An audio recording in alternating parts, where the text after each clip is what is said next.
गर्मी में बहू का पेड़ के ऊपर और नीचे ठंडा ससुराल। सेजल और निकिता सब्जियां लेकर घर आ रही थी कि तभी रास्ते में कितनी गर्मी लग रही है, ऐसा लग रहा है जैसे जलते हुए कोयले पर चल रहे हैं। सच में चप्पल पहनकर चल रहे हैं तब भी इतनी गर्मी है, अगर कोई नंगे पैर चल दे तो सीधा राख बन जाएगा। ऊपर से घर में जाएंगे तो उमस अलग रहेगी, न ढंग का पंखा है और ऊपर से घास फूस की बनी छत और ज्यादा गर्मी लगती है।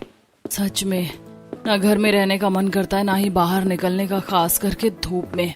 पर क्या कर सकते हैं, धूप हो चाहे सुनामी आ जाए, घर का काम और बाहर जाकर राशन तो लेना ही पड़ेगा।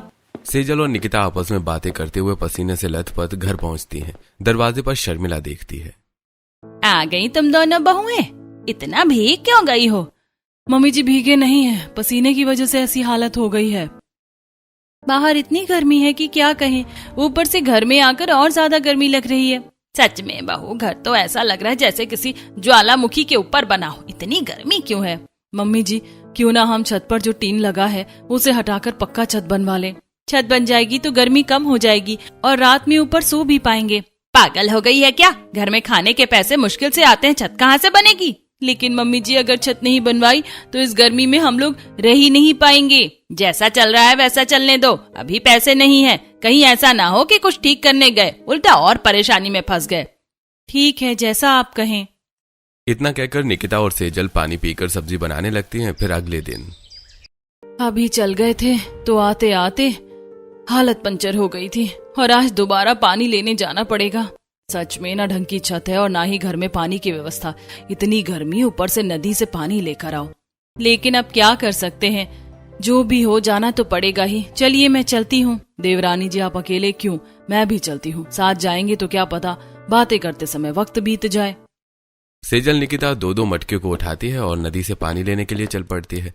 कुछ देर बाद नदी तक पहुँचती है। हे भगवान, मैं तो बहुत थक गई यहाँ तक आकर। अच्छा हुआ आप साथ आई, वरना अकेले तो मुश्किल हो जाता। जल्दी चलो, नहीं तो खाना बनाने में देर हो जाएगी। दोनों नदी से पानी लेकर सर पर मटका रखकर वापस खड़ी नहीं हो पाती हैं कि तभी रास्ते में निकिता को चक्कर आने लगते हैं और दोनों रुक जाती हैं। देवरानी जी मुझे चक्कर आ रहे हैं, रुक के पानी पी लीजिए, शायद थोड़ी राहत मिले। सेजल और निकिता मटका नीचे रखती हैं। निकिता तुरंत मटका उठाकर पूरा पानी पी जाती है। अरे ये क्या, पूरा मटका ही पी गई आप? क्या करूं, इतनी प्यास लगी थी पता ही नहीं चला। चलो बाकी मटके लेकर घर चलते हैं। दोनों 3 मटके पानी लेकर घर लौटती हैं। घर पहुंचते ही सेजल थक कर बैठ जाती है और 1 मटका पानी पी लेती है। तभी काजल वहां आ जाती है। भाभी आप लोग 2 ही मटका लेकर आए हो क्या? रास्ते में 2 मटका पानी पी गए, बहुत ज्यादा प्यास लगी थी। शर्मिला ये सुनकर परेशान हो जाती है। अगर ऐसे ही चलेगा तो घर कैसे चलेगा? मम्मी जी क्यों ना घर में नल लगवा ले, रोज पानी लेने नहीं जाना पड़ेगा। ठीक है, मैं सौरभ और नीरज से बात करूंगी। शर्मिला की बात सुनकर दोनों बहू थोड़ा आराम करते हैं और फिर खाना बनाने में लग जाती हैं। लकड़ियां भी नहीं जल रही हैं, इतनी गर्मी है। घर के अंदर बाहर से ज्यादा गर्मी है। दोनों मिलकर किसी तरह खाना बनाती हैं और पूरे परिवार को खिलाती हैं। कुछ दिन बाद और गर्मी बढ़ जाती है और एक दिन शर्मिला बाहर से लौटती है। अरे बहू 1 गिलास पानी दे दे, बहुत गर्मी है। हाँ मम्मी जी अभी लाई। निकिता पानी लाकर देती है और शर्मिला जैसे ही पीती है। अरे पानी भी इतना गर्म, थोड़ा ठंडा पानी नहीं है क्या? मम्मी जी फ्रिज नहीं है, मटके का ही पानी है। मटके का पानी भी इतना गर्म है? इतनी गर्मी पहले कभी नहीं थी। ऐसा लग रहा है जैसे तवा बाहर रख दो तो रोटी बन जाए और सूखी घास भी रख दो तो जल जाए। भाभी आज से कॉलेज की छुट्टी है, मैं भी घर के काम में मदद कर दूंगी। अच्छा हुआ, थोड़ी मदद मिल जाएगी। सही कहा, ऊपर से इस गर्मी में आप भी ना जाने कैसे कॉलेज जाती हैं, आने जाने में ही थक जाती हैं। पता नहीं पढ़ाई कैसे होती है। वही तो, गर्मी इतनी पड़ रही है कि देखो मई के शुरुआती दौर में ही छुट्टी मिल गई।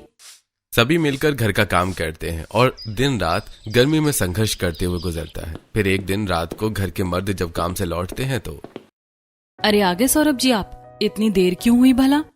कुछ नहीं, बस आज काम ज्यादा था तो मालिक ने कहा कि ओवर टाइम करना पड़ेगा। थोड़े पैसे भी एक्स्ट्रा दे रहे थे तो हमने सोचा कि कर लेते हैं। सच में अगर पैसों की बात ना होती तो 2 मिनट और ना रुकते। रात में भी इतनी गर्मी लग रही है, न जाने आगे क्या होगा। चलिए परेशान मत होइए, आप लोग बैठिए, मैं खाना लगा देती हूँ। भाभी आज सब लोग बाहर ही खाना खाते हैं, कम से कम गर्मी तो थोड़ी कम लगेगी। और फिर बहुत दिनों से टॉमी से भी बातें नहीं की, उसे भी थोड़ी बहुत बातें कर लेंगे। ठीक है देवर जी, जैसा आप लोग कहें, हमें कोई दिक्कत नहीं है। आप लोग बाहर बैठे, हम अभी खाना लगाते हैं। कम से कम यहाँ बाहर घर से थोड़ी कम गर्मी लग रही है। सच में अगर हमारे पास ये घास और कुआल की छत नहीं होती तो हम लोग रात को सो भी नहीं पाते। घर में एक ही पंखा है, वो भी ऐसा लगता है जैसे और गर्म हवा फेंक रहा हो। हाँ, घर तो ऐसा लग रहा है जैसे किसी भट्टी में बैठ गए हों। सच में छत होती तो रात को ऊपर जाकर चैन से सो जाते। वैसे तुम दोनों खड़ी क्यों हो? हम सबके साथ खाना खाओ। हाँ बहू, आज से तुम लोग हम लोगों के साथ खाना खाया करो। गर्मी में इतनी देर से खाना सही नहीं है। शर्मिला की बात सुनकर दोनों बहुएं सभी के साथ खाना खाने लगती हैं और सभी लोग बातें करते करते खाना खाते हैं और धीरे धीरे रात का खाना खत्म होता है। फिर सब अंदर जाकर सो जाते हैं। इसी तरह दिन गुजरते हैं। हम लोग रोज रोज बाहर ही खाना खा रहे हैं। सच में बहू, इस गर्मी का तो कोई जवाब ही नहीं है। चलो आज भी बाहर ही बैठकर खाना खा लेते हैं। दोपहर है तो क्या हो गया, इस उमस से तो बचेंगे। बाहर ही ठीक है, अंदर तो उमस और ज्यादा बढ़ जाती है। ऊपर से ये सूखे हुए घास और परेशान करती है। सभी लोग फिर से बाहर बैठकर खाना खाते हैं और टॉमी कुत्ता भी उनके पास बैठ जाता है। भाभी, टॉमी भी हमारे साथ ही बैठ गया है, उसे भी कुछ दे दो। हाँ हाँ, बेचारा इतने दिनों से धूप में परेशान हो रहा है। सभी लोग टॉमी के साथ खाना खाते हैं और आपस में बातें करते रहते हैं। मैंने एक बड़े शौक से घर लाया था, लेकिन अब बेचारा भी इस गर्मी में परेशान है। सच में इस गर्मी ने सबको थका दिया है। वहीं ऊपर से आज तो कल से भी ज्यादा गर्मी है। सच में बहू, ऐसा लग रहा है जैसे आग बरस रही हो, सूखी घास में भी आग लग जाए। शर्मिला इतना कहती ही है कि तभी सभी की नजर छत पर पड़ती है, जहां सच में धूप की वजह से आग लग चुकी थी।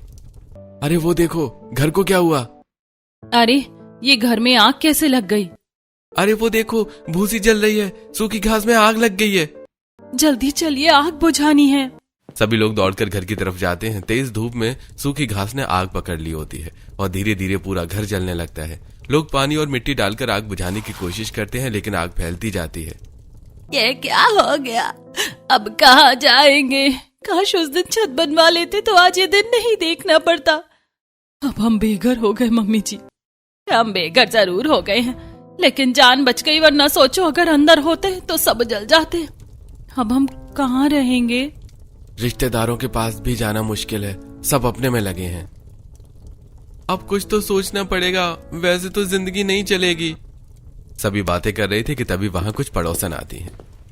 ये घर कैसे जल गया? ये तो बहुत बुरा हुआ। इतनी तेज धूप थी, सूखी घास ने आग पकड़ ली और पूरा घर जल गया। अब बिना छत के कैसे रहोगे? मदद तो करनी चाहिए थी, लेकिन हमारे भी हाल अच्छे नहीं हैं। मेरे घर पर भी कुछ मेहमान आए, वरना 2-3 दिनों के लिए तो मैं भी मदद कर देती। पड़ोसी बहाने बनाकर चले जाते हैं और परिवार वहीं घर के सामने बैठ जाता है। फिर कुछ समय बाद, अब रोने से कुछ नहीं होगा, हमें अपना रास्ता खुद बनाना पड़ेगा। हमें कहीं ना कहीं जाना होगा, ऐसे सड़क पर नहीं रह सकते। लेकिन कहाँ जाएं? अब तो कोई ठिकाना भी नहीं बचा। पास में एक छोटा जंगल है, वहाँ कुछ दिन रुक सकते हैं। ठीक है, आज रात वहीं चलकर रुकते हैं, कल कुछ न कुछ रास्ता निकालेंगे। अब यही बचा है हमारे पास। पूरा परिवार अपना सामान लेकर जंगल की तरफ निकल जाता है और रात होते होते खाली जंगल तक पहुंच जाता है। हे भगवान, शहर से जंगल तक का सफर भी बहुत मुश्किल था। आज के लिए मूढ़ी और सत्तू ही खाने मिल सकता है। टॉमी भी भूखा है, उसे भी कुछ दे दो, वरना बेचारा हमारे साथ भूख से परेशान हो जाएगा। पहले गर्मी और गरीबी ने कम हालत खराब कर रखी थी, जो अब बेघर भी हो गए हम। इस अंधेरे जंगल में तो मुझे अभी से ही डर लग रहा है, ना जाने कैसे रहेंगे। मम्मी जी आप परेशान मत होइए, मैं सूखी लकड़ियों से आग जला देती हूँ, जंगली जानवर भी नहीं आएंगे और थोड़ी रोशनी हो जाएगी। आधी रात में काजल की नींद खुलती है। भाभी, भाभी देखो, दीदी देखो, हमारे टॉमी को भेड़िया उठा कर ले जा रहा है। उठो उठो, सब उठो। काजल सभी को उठाती है और सभी जैसे ही उठते हैं उनकी नजर भेड़िए पर पड़ती है, जो कुत्ते को अपने मुंह में दबाकर ले जा रहे थे। अरे ये भेड़िया यहाँ कैसे आ गया और ये हमारे कुत्ते को क्यों लेकर जा रहा है? अरे ज्यादा शोर मत करो, वरना ये जंगली भेड़िया हमें भी उठा ले जाएगा। लेकिन हमारा टॉमी कितना वफादार था, उसे ऐसे ले जा रहा है, अच्छा नहीं लग रहा। अपनी आंखों के सामने अपने वफादार कुत्ते के अलग होने का दुख ही अलग है। मुझे भी अच्छा नहीं लग रहा, लेकिन अब क्या कर सकते, भेड़िए को रोक भी नहीं सकते। सभी लोग डर के मारे चुप बैठे रहते हैं और कुछ ही देर में भेड़िया टॉमी को लेकर अपने साथियों के साथ चला जाता है। मम्मी मुझे बहुत डर लग रहा है, आज टॉमी को उठा ले गया, कल हमें भी उठा ले जाएगा। शुभ शुभ बोलिए, ये क्या बोल रहे हैं आप? पहले ही हम इस तरह बेघर जंगल में रह रहे हैं और आप ऐसा अशुभ बोल रही हैं। पॉजिटिव सोचिए, नेगेटिव नहीं। मम्मी जी गलत नहीं कह रही हैं। जिस तरह भेड़िया ने हमारे कुत्ते टॉमी को उठाया है, कहीं वो इस तरह हमें भी ना उठा ले और ले जाए। आपने सही कहा, हम इतने डर के साथ इस जंगल में नहीं रह सकते। मम्मी जी जैसा सही समझे फैसला आप ही लीजिए। अगर आप कहें तो कल ही जंगल छोड़ देंगे।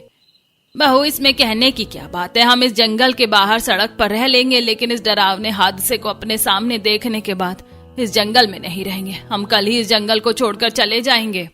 सभी लोग जंगल छोड़ने का फैसला करते हैं और जैसे तैसे पूरी रात डर के साए में काटते हैं। अगली सुबह सभी जल्दी उठकर जंगल से बाहर निकलने का रास्ता ढूंढने लगते हैं। मम्मी जल्दी चलिए, धूप बढ़ गई तो दिक्कत होगी। नहीं नहीं, ये रास्ता सही नहीं लग रहा। जंगल से बाहर निकलने का रास्ता पीछे की तरफ है। पागल हो गई हो क्या? पीछे नहीं सामने जाना था। आप लोग गलत हो, बाएं तरफ जाना था। कॉलेज ट्रिप में मैं इसी तरफ से आई थी। सभी लोग अलग अलग दिशा बताने लगते हैं और आपस में बहस शुरू हो जाती है। चुप हो जाओ तुम लोग, रास्ता भी भूल गए। अब हम इस डरावने जंगल में जानवरों के बीच कैसे रहेंगे? माँ आप घबराओ मत, हम अलग अलग जाकर रास्ता ढूंढते हैं, शायद कोई रास्ता मिल जाए। शर्मिला और काजल को एक जगह बैठाकर सौरभ, सेजल, निकिता और नीरज जंगल में रास्ता ढूंढने निकलते हैं। मुझे डर लग रहा है, कहीं जंगली जानवर ना मिल जाएं। डरो मत, मैं साथ में हूँ। मुझे नहीं लगता ये बाहर जाने का रास्ता है। सही कह रही हो, लगता है हम और अंदर आ गए हैं। चलो वापस चलते हैं, कहीं हम और न भटक जाएं और परिवार वालों से अलग ना हो जाएं। नीरज और निकिता रास्ता भटक कर वापस शर्मिला के पास लौट आते हैं। दूसरी तरफ सेजल और सौरभ जंगल के अंदर जाते जाते अजीब आवाजें सुनते हैं। ये कैसी आवाजें आ रही हैं? ये जानवरों की आवाजें हैं, लगता है हम अंदर आ गए हैं। देखो वहाँ गुफा है, कहीं हाथी ना रहते हो। अगर हाथी आ गया तो मुश्किल हो जाएगी। चलो वापस चलते हैं, वरना जंगल से बाहर जाने के चक्कर में कहीं इस दुनिया से बाहर न चले जाएं। सेजल और सौरभ भी डरकर वापस लौट आते हैं। इस तरह परिवार की किसी भी सदस्य को जंगल से बाहर जाने का रास्ता नहीं पता होता है। कोई रास्ता मिला? नहीं, ये जंगल भूल भुलैया जैसा है। अब तो यहीं रहना पड़ेगा। मम्मी जी आप चिंता मत करो, मैं लकड़ियां जला देती हूँ। मैं पेड़ों से फल तोड़ लाता हूँ, आप लोग कल से भूखे होंगे, खाने का कुछ तो इंतजाम होगा। सेजल आग जलाते हैं और सौरभ और नीरज फल तोड़ कर लाते हैं। सभी मिलकर खाते हैं। अब इसी तरह से 2-3 दिन बीतते हैं, फिर एक दिन। कब तक ऐसे फल खाकर रहेंगे? जब तक रास्ता नहीं मिलता। आज रात आग बुझने नहीं देंगे, कोई एक जगेगा। ठीक है। परेशान मत हो, मैं रास्ता ढूंढ लूंगा, बस कुछ दिनों की मोहलत दे दीजिए आप लोग मुझे। सभी लोग जंगल में रहकर दिन बिताते हैं और धीरे धीरे वहीं रहने लगते हैं, लेकिन किसी को भी जंगल से बाहर निकलने का रास्ता नहीं मिलता। फिर एक दिन। अब इस जंगल में नहीं रहा जा रहा। धूप में ऐसे लग रहा है जैसे हम कबाब बन जाएंगे। ये जंगल सच में भूल भुलैया है। अगर यहीं रहना है तो घर बनाना होगा। हम बड़े पेड़ के नीचे घर बना सकते हैं, वहाँ ठंडक रहेगी और पेड़ की छांव से धूप नहीं लगेगी। मतलब पेड़ के नीचे ठंडा घर। ये तो अच्छा विचार है। मैंने रास्ते में एक बड़ा पेड़ देखा था। चलिए हम सब वहीं चलते हैं। ठीक है, वहीं चलते हैं। हाथ पर हाथ रखकर बैठने से तो कुछ नहीं होगा। पूरा परिवार गर्मी और परेशानियों से तंग आकर जंगल में एक बड़े घने पेड़ के नीचे घर बनाने का फैसला करता है और उसी दिशा में चल पड़ता है। कुछ देर बाद पूरा परिवार एक बड़े घने पेड़ के नीचे पहुंचता है। अब हम लोग इसी पेड़ के नीचे घर बनाएंगे। हाँ हाँ देवरानी जी, अब पेड़ के नीचे ही घर बनाना पड़ेगा, इसके अलावा कोई चारा नहीं है। अगर पेड़ के नीचे घर बना ही रहे हैं तो ऊपर क्यों नहीं बनाते? हाँ, ऊपर घर बनाएंगे तो रात में जंगली जानवरों से बच पाएंगे। लेकिन दिन में धूप ज्यादा लगेगी, ऊपर रहेंगे तो और गर्मी लगेगी। तो 2 घर बना लो, एक नीचे और एक ऊपर। हाँ भाभी, नीचे दिन में रहेंगे और ऊपर रात में सोएंगे। अरे हाँ, ये तो सही है। तो चलिए अब काम शुरू करते हैं। सेजल और निकिता लकड़ियां इकट्ठा करती हैं और पेड़ के नीचे और ऊपर घर बनाना शुरू करती हैं। सौरभ और नीरज भी मदद करते हैं। घर तो बन रहा है लेकिन ज्यादा देर टिकेगा नहीं। क्यों? घास से बांधा है, जल्दी टूट जाएगा। क्यों ना बेल के पेड़ की लताओं से बांधें, वो मजबूत होती हैं और लचीली भी। अरे हाँ, लेकिन बेल मिलेगी कहाँ? जंगल है, जरूर मिलेंगी, मैं और भैया ढूंढते हैं। सौरभ और नीरज बेल की लताएं ढूंढ कर लाते हैं और सभी मिलकर पेड़ के ऊपर और पेड़ के नीचे मजबूत घर बना लेते हैं।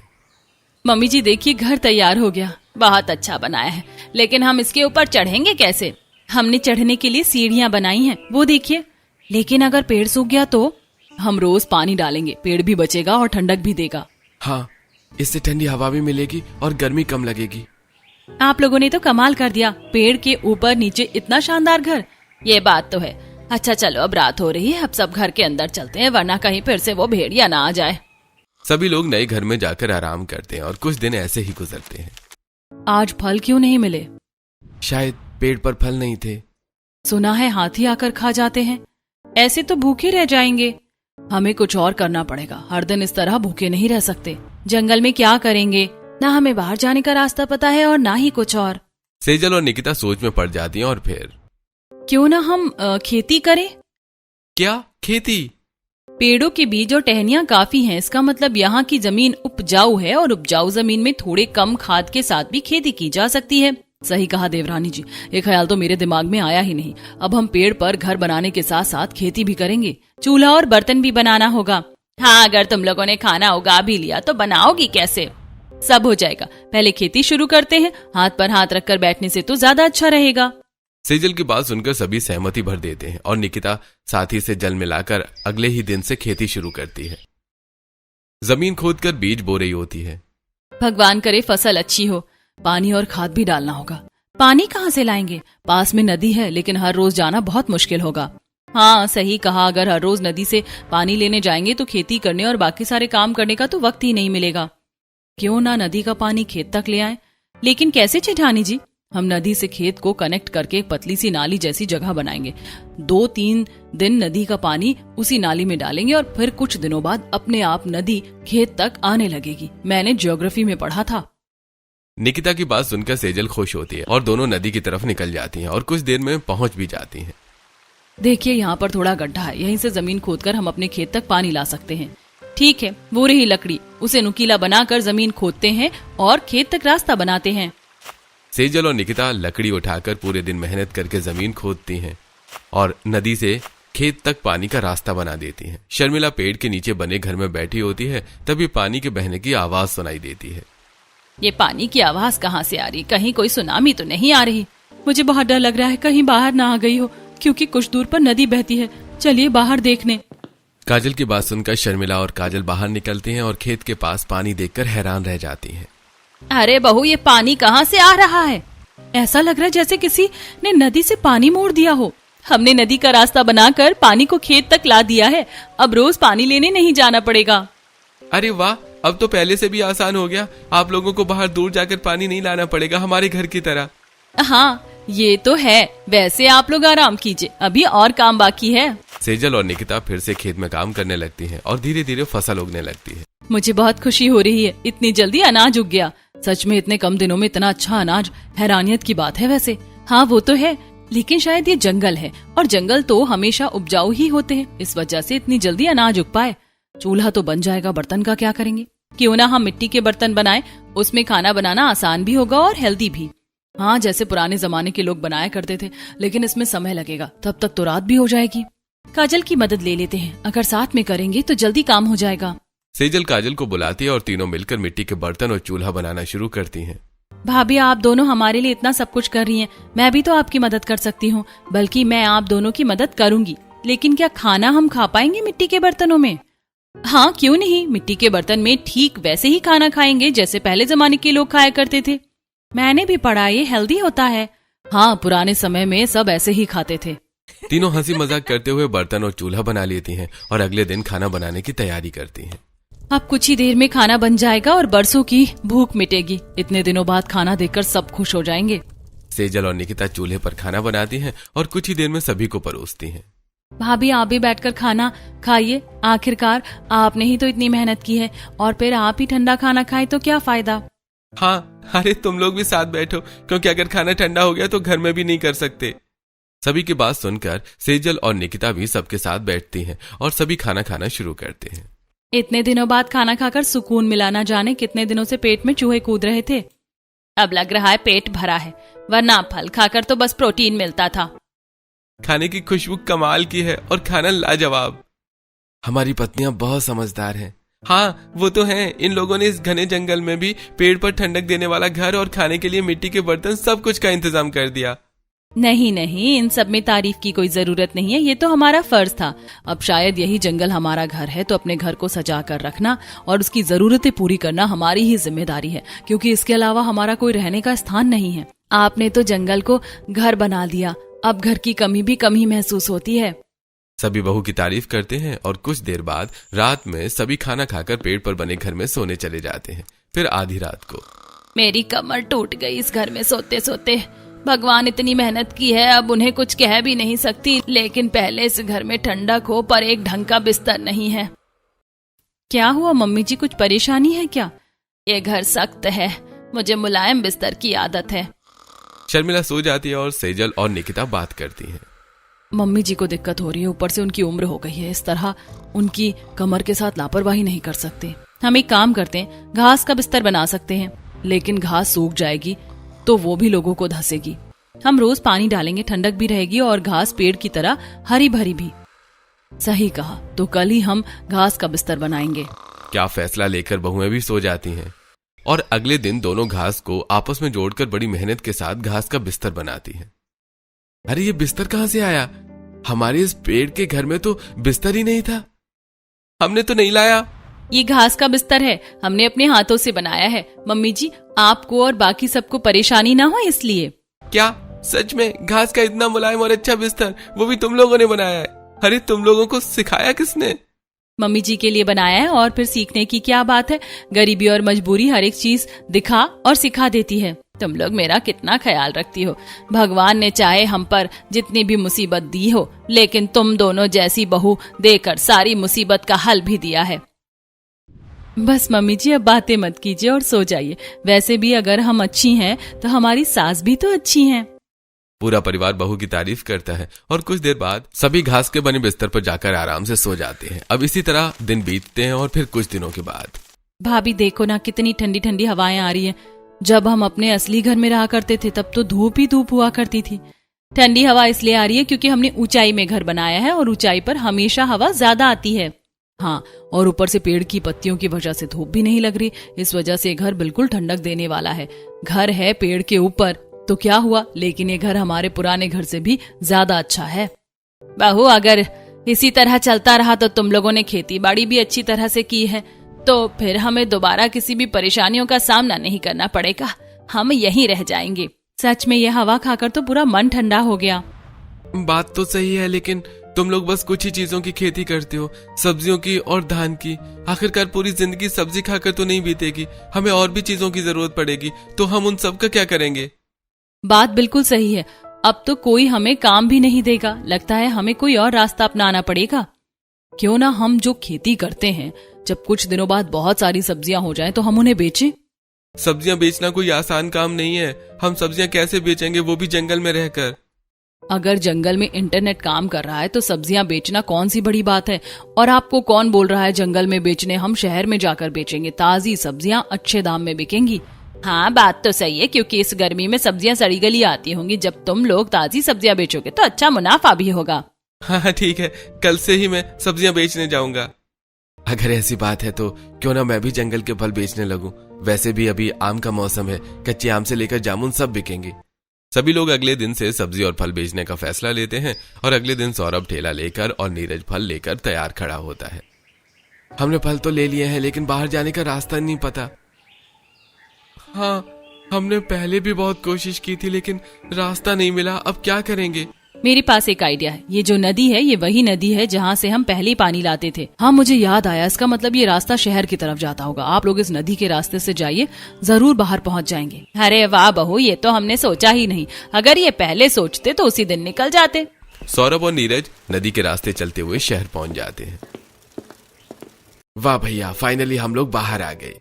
हाँ चल, अब तो फल बेच, मैं सब्जी बेचता हूँ। दोनों अलग अलग जाकर फल और सब्जियां बेचने लगते हैं। सब्जी ले लो, सब्जी, ताजा ताजा सब्जी ले लो। फल ले लो अच्छे, कच्चे आम, जामुन सस्ते में, अच्छे फल ले लो। ताजी सब्जियों और फलों की वजह से लोग खरीदने लगते हैं और धीरे धीरे घर में पैसे आने लगते हैं। अरे बच्चों, आज तुम लोग ये आटा चावल कहाँ से ला रहे हो? माँ, आज अच्छी बिक्री हुई तो हमने सोचा थोड़ा राशन भी ले आए। अब कब तक सब्जी रोटी खाएंगे? हाँ, और बिना नमक के खाना भी अच्छा नहीं लगता, आज से नमक डालकर खाएंगे। सौरभ सामान देता है और निकिता और सेजल मिलकर खाना बनाती हैं और सभी साथ बैठकर खाते हैं। सच में यहाँ का पानी भी ठंडा है और खाना भी बहुत टेस्टी है। हाँ, वरना पहले घर का खाना दवाई लगता था। जंगल में हर एक सुविधा दोनों भाभीियों ने बना दी है। नहीं नंद जी, अभी सब नहीं हुआ है। आपकी पढ़ाई रुकी हुई है, हमें आपको ग्रेजुएट करवाना है। हाँ, हम ये जिम्मेदारी नहीं भूलेंगे। जल्द वो दिन आएगा जब हम पैसे जमा करके आपका एडमिशन करवाएंगे। सभी साथ खाना खाते हैं और समय बीतता है। गांव में पड़ोसी बात करते हैं। अरे बड़े दिन हो गए, वो लोग दिखाई नहीं देते। हाँ, जब से उनका घर जला है तब से नहीं दिखे। लेकिन कल उनका बेटा सब्जी बेचते दिखा था। तो आज जरूर आएगा, चलो मिलते हैं। पड़ोसी सौरभ और नीरज से मिलते हैं। काकी, अब हम जंगल में रहते हैं। हाँ, हमने पेड़ पर घर बना लिया है। क्या जंगल में? अगर जंगल में रहते तो अब तक जंगली जानवर तुम लोगों को खा जाते। अरे नहीं नहीं काकी, हमें झूठ बोलने की क्या जरूरत है। दरअसल हम लोग गर्मी में पेड़ के ऊपर ठंडा एक घर बनाकर रह रहे हैं और उस घर में बहुत ठंडक है।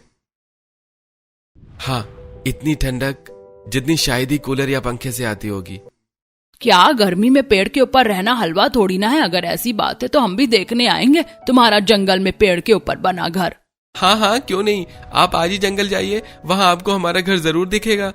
सौरभ की बात सुनकर तीनों पड़ोसन पेड़ पर बने घर को देखने के लिए उत्सुक होकर जंगल की राह पर निकल पड़ती हैं। वहीं जंगल में सेजल और निकिता खेती का काम कर रही होती हैं। देवरानी जी, मैंने धान काट लिए हैं, आप जरा इन्हें अलग कर दीजिए। हाँ, अलग करने से पहले हम इस जगह दूसरे बीज बो देते हैं। एक काम करते हैं, गर्मी है तो गन्ने बो देते हैं। हम गन्ने खाएंगे तो हमें डिहाइड्रेशन भी नहीं होगी और गन्ने यहाँ अच्छे से उग भी जाएंगे। हाँ, सही कहा। निकिता धान बांधने लगती है और सेजल बीज बोने लगती है। तभी पड़ोसन वहां पहुंचती है। चलो चलो, अब इनके घर देखने मिलेगा। झोपड़ी में रहते होंगे जरूर। हाँ, और नहीं तो क्या, भला पेड़ पर कोई अच्छा घर थोड़ी ना बना सकता, घास फूस डालकर जैसे तैसे रहते होंगे। तीन पड़ोसन जैसे ही आगे आती हैं, पेड़ पर बने घर, नीचे बहती नदी और आसपास की हरियाली देखकर हैरान रह जाती हैं। क्या सच में मैं खुली आंखों से सपना तो नहीं देख रही? अरे नहीं नहीं, ये सपना नहीं बल्कि हकीकत है। अरे आंटी जी, आप लोग तो हमारी ही पड़ोसन है। आइए आइए, घर के अंदर भी आइए। क्या सच में ये तुम्हारा ही घर है? हाँ, उस दिन किसी ने हमारी मदद नहीं की, इस वजह से हमें जंगल आना पड़ा। और जब जंगल में रहना था तो घर तो बनाना ही पड़ता। चलिए, हम आपको अपने पेड़ के ऊपर बने घर को दिखाते हैं। हाँ हाँ, जल्दी, हमें देखने की बहुत उत्सुकता है। निकिता और सेजल सभी पड़ोसनों को पेड़ के ऊपर बने घर के अंदर ले जाती हैं, जहां घास के बने बिस्तर, मिट्टी के बर्तन, लताओं की रस्सी और लकड़ी की कुर्सियां रखी होती हैं, जिन्हें देखकर सभी हैरान होती हैं। ये घर देखकर तो हमारा भी मन कर रहा है कि हम यहीं रह लें। यहाँ कितनी अच्छी हवा है और घर भी कितना सुंदर है। देखिए, आप यहाँ रह तो नहीं सकती, लेकिन अगर कभी आना चाहें तो हमेशा स्वागत है। फिर पड़ोसन तारीफ करके वापस चली जाती हैं और समय बीतने लगता है। एक तरफ सौरभ और नीरज सब्जी साथ ही फल बेचकर घर में पैसे लाने लगते हैं, तो वहीं निकिता सेजल अपनी जुगाड़ से सारी परेशानियों को दूर करती है। माँ, आज हमारे पास सब कुछ है और इतने पैसे भी कि हम बाहर घर खरीद सकते हैं, तो क्यों ना आज से हम बाहर रहें? नहीं, बुरे वक्त में इस पेड़ पर बने घर ने हमारा साथ दिया है और ना जाने कितने महीने हम यहाँ रहे हैं। अब हम इसे छोड़कर कहीं नहीं जाएंगे। हाँ, और फिर सारी दिक्कतें भी दूर हो गई हैं। नंद जी भी यहाँ से पढ़ाई कर पा रही हैं। इसके बाद पूरा परिवार खुशी खुशी पेड़ पर बने घर पर हमेशा के लिए रहने लगता है।